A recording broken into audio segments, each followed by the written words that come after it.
This is what is in the car of a previous cosmetology student. Meet Deborah.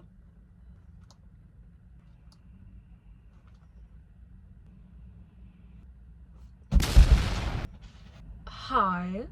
It is raining. I'm trying to kill time. I need to go get my license registration. And they don't open till 9. My best friend lives in Bumfuck.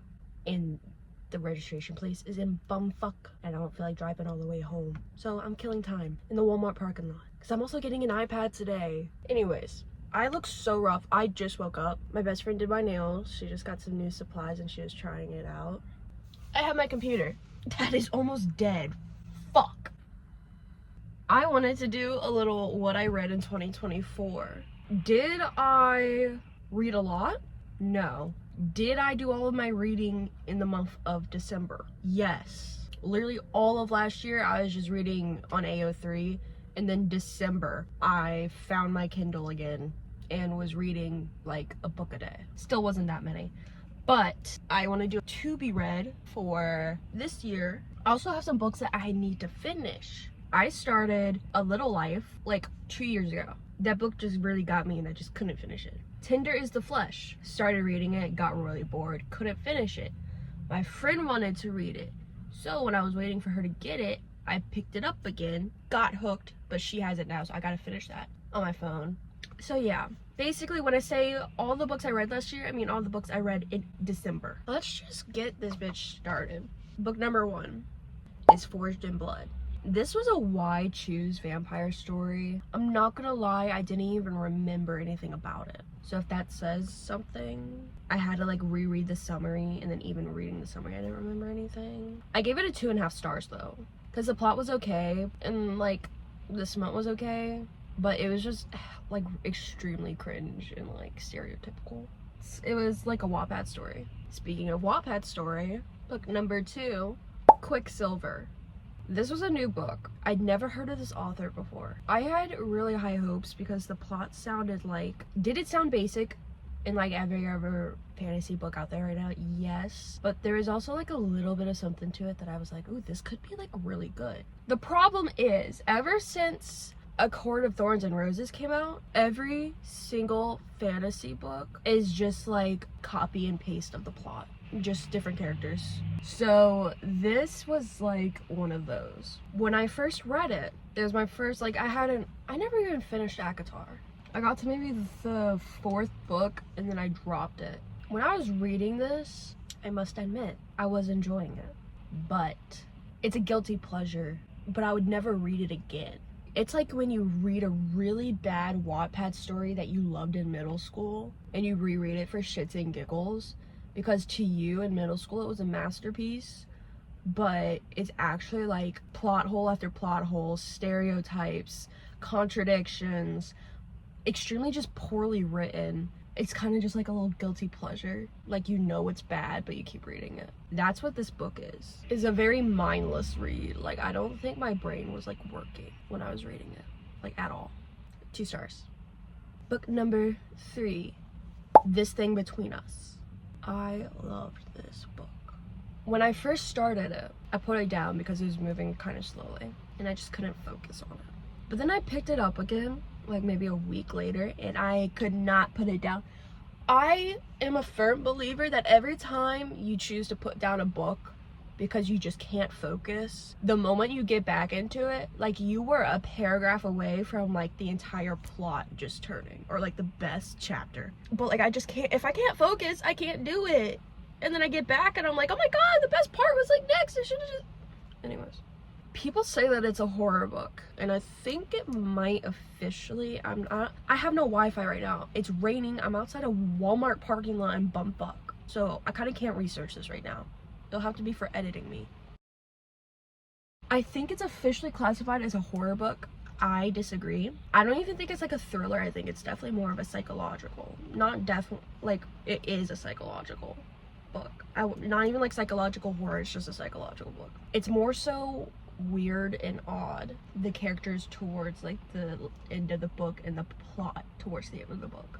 I think maybe there was like once where I felt like a little like unnerved, but it wasn't anything considerable. And this is somebody who loves horror movies, who loves like horror stories, things like that. Also is really imaginative. For me, I'm somebody who can read a book and I'm in it. Like as I'm reading it, I'm seeing as if I'm like the character, like experiencing what's happening. I can definitely get into a book. This was just melancholy. Like it's gray and dark and dreary outside. That's what this book feels like. It's a short read. I think it's like 128 pages. I really liked it. I gave it 5 stars. Book 4, Learn My Lesson. This is a Hercules retelling. I got this recommendation off of Lemon8. I will never take recommendations from that creator, from that account ever again, because what the fuck is this book? It's a shit show, like On Fire. That's all I remember from it. Going into it, I knew that it was just gonna be one of those like smut no plot books, basically. I love like Hades and Persephone, and this was gonna have like Hercules in it. I thought, oh, this could be like an interesting idea, and it's also a short read. I just needed something to quickly read. Absolutely horrible. The plot, non-existent, which we already knew, but the plot that was supposed to be there just sucked. Like what? The smut, horrible. Everything was just so poorly written. And I'm sure there's somebody out here, well, I know because somebody recommended it, that ate this shit up, but it's a no for me. I give it 1 star. The last book, book number 5. This one's a doozy. Mafia and the Maid, or the Marciano Mafia series. Absolutely not. They could have made this book have more depth. I'm talking about this specific book out of this series. Each book you can read out of order. I think there's like 3 or 4 of them. This book specifically, because it dealt with certain things that weren't just like, oh, my father is selling me to his mafia enemy. They're all stereotypical Wattpad stories. This kind of sounds like it's saying a lot about me, but I promise I read good books. I don't think you could have redeemed this book or this series, but they could have done some things that would have made it better. At least have made it like a guilty pleasure read. This, I wouldn't even consider this like a, oh, I know it's bad, but I kind of enjoyed it. Like, it was bad. The worst part, after the first book, I was like, okay, this is like, not good, not great, but like, let's see what the other books are about. Because they're all short. I shit you not. They're the exact same books, just different characters. Even some of the lines were copied and pasted onto the next book. I love a good mafia romance, mafia action, mafia story, okay? The same exact tropes and plots were in each book, and they were all paced the same. I hated it. Not just for that book, I gave it a 1 for the whole series. Like, if I'm grouping all of them together, considering it a whole series. If you choose to read any book out of this series, I'd recommend Mafia and the Maid, but they all suck. Sorry, I don't know the authors, I don't have to apologize, but like, I know I'm being like a little hard, but like, I'm very opinionated about my books. That's all the books I read in December. I read quite a few more fan fiction. Went back and kind of read some like Tinder's Flesh, blah blah blah, but never finished it, so I'm not counting that. If you like this, I would definitely love doing a to be read, a TBR. Hopefully I will look better next time.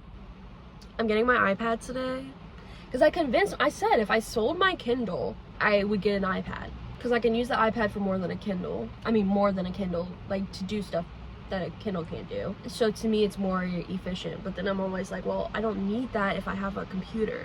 But I do find that a lot of the times that I'm like, it would have been way more convenient if I just had an iPad with me instead of carrying around my computer. So that's the plan for that. This town that I'm in, I hate this town. I worked in it for 3 years. I hate it. There's nothing to do here. You can either drive 30 minutes away to the other big town, which is the capital of the state, or you can drive 30 minutes the opposite direction where everything else is. Mardi Gras, New Orleans.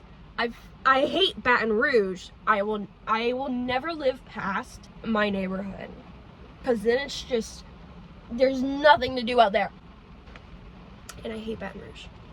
And I hate Hammond. When I say hate, I mean like I wouldn't live out there. I'd much rather go in the direction of New Orleans, where everything is. I'm very opinionated about this. I think I must get out in the rain now, unfortunately.